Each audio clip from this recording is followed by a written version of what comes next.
একটু যুব সমাজ ধ্বংসের সব থেকে বর্তমান যেটা কারণ সেটা হচ্ছে পর্নোগ্রাফিতে আসক্ত থাকা।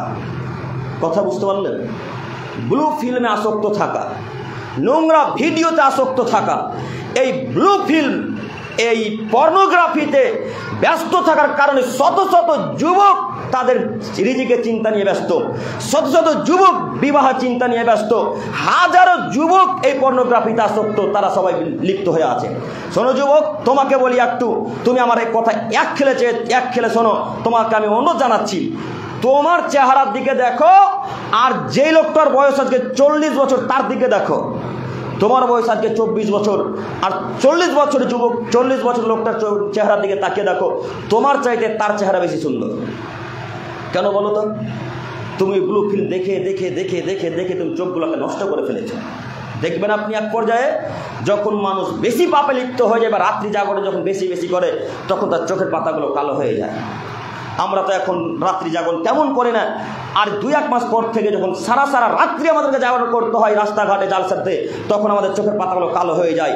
রাত্রি জাগরণ করে চোখের পাতা কালো হয়ে যাবে, কথা ঠিক। আর যখন মানুষ ব্লু ফিল্ম, এই নোংরা ভিডিওতে যখন ব্যস্ত হয়ে যাবে, তখন তার চোখের পাতাগুলো কালো কালো হয়ে চোখগুলো ভিতর দিকে ঢুকে যাবে, মনে হচ্ছে যেন তার বয়স 50-55 বছর। দেখে তাকে যুবক মনে হবে না। সকালবেলা যখন ঘুম থেকে উঠবে তখন যেন মনে হবে কত কষ্ট নিয়ে তার শরীরে চলাচল করছে, কত চিন্তা ভাবনা নিয়ে শরীরে চলাচল করছে। তার চেহারাতে কোনো ফুর্তি পাওয়া যায় না, তার চেহারাতে কোনো আলো চমকায় না। কেন বলেন তো দেখি? ওই যে পর্নোগ্রাফিতে ব্যস্ত, নোংরা ভিডিওতে দেখাতে ব্যস্ত। সম্মানিত যুবক ভাই, সম্মানিত মুরব্বী হিসেবে আপনাকে বলি, আপনার 17 বছর ছেলেটার হাতে মোবাইল তুলে দিলেন কেন গো? আপনি মনে করছেন মোবাইল তুলে দিয়ে তার কল্যাণ করলেন? জি না, তার আপনি ভালো করেননি, তার ক্ষতির দিকগুলো আপনি ভালোভাবে করে দিলেন। আর তাকে আপনি আরও নোংরা কাজকর্ম করার সহজ ব্যবস্থা করে দিলেন। আপনাকে আমি অনুরোধ জানাচ্ছি, এই ছেলেগুলোকে আটকান, এই ছেলেগুলোকে বাধা দেন যে বাবু এই ভিডিও দেখতে হয় না বাবা, এইগুলো দেখা বন্ধ করেন। আপনার ছেলে তখন আপনার কথা শুনবে যখন আপনার ছেলেকে আপনি টাইট করবেন, তার আগে আপনার ছেলে কথা শুনবে না। সম্মানিত যুবক ভাই, আপনাকে অনুরোধ জানাচ্ছি, আল্লাহ তাআলা এই সম্পর্কে বলছেন, কুল্লিল মুমিনিনা ইয়াগুদ্দু মিন আবসারিহিম ওয়া ইয়াহফাযু ফুরুজাহুম।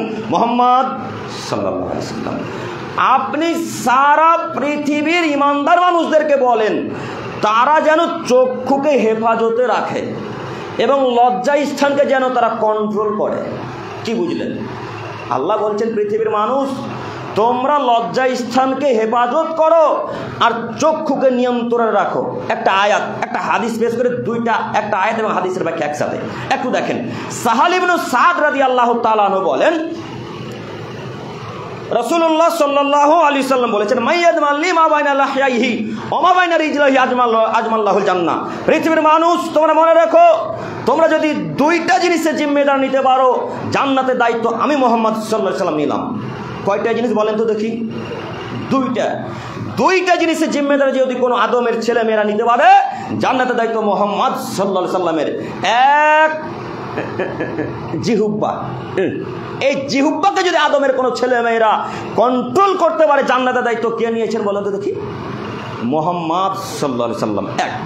দুই, লজ্জা স্থান, জেনা থেকে বাঁচা। এই দুইটা দায়িত্ব যদি আদমের ছেলে মেয়েরা নিতে পারে, জান্নাতের দায়িত্ব আজ থেকে 1450 বছর পূর্বে আমাদের নবী মুহাম্মদ সাল্লাল্লাহু আলাইহি সাল্লাম নিয়েছেন। আপনাকে আমি কি দিয়ে বুঝাবো? যুবক ভাই, আপনি কি শুধু মনে করেছেন কাজে বাস্তবায়ন করার নামই জেনা? আপনারা কি শুধু মনে করেছেন প্রমাণিত হওয়ার নামই জেনা? আপনারা কি শুধু মনে করেছেন বাড়িতে 2 জন এক পুরুষ নারী ধরা পড়লেই জেনা? জি না, এর নাম শুধু জেনা নয়।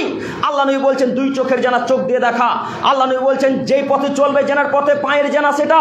আল্লাহ নবী বলছেন অন্তরে জেনা অন্তরে পরিকল্পনা করা।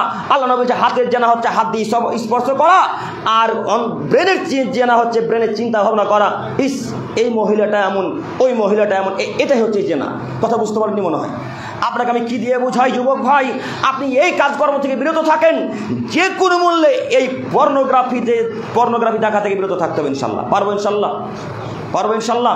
যুবক ভাই, আপনাকে আমি অনুরোধ জানাচ্ছি, পরকালে যদি লাভবান হতে চান, যুব সমাজকে যদি রক্ষা করতে চান, তাহলে এই নোংরা ভিডিও দেখা থেকে বিরত থাকতে হবে।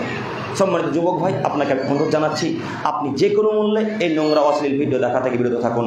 আল্লাহ আমাদেরকে তৌফিক দান করুক। সকলে বলি আমিন।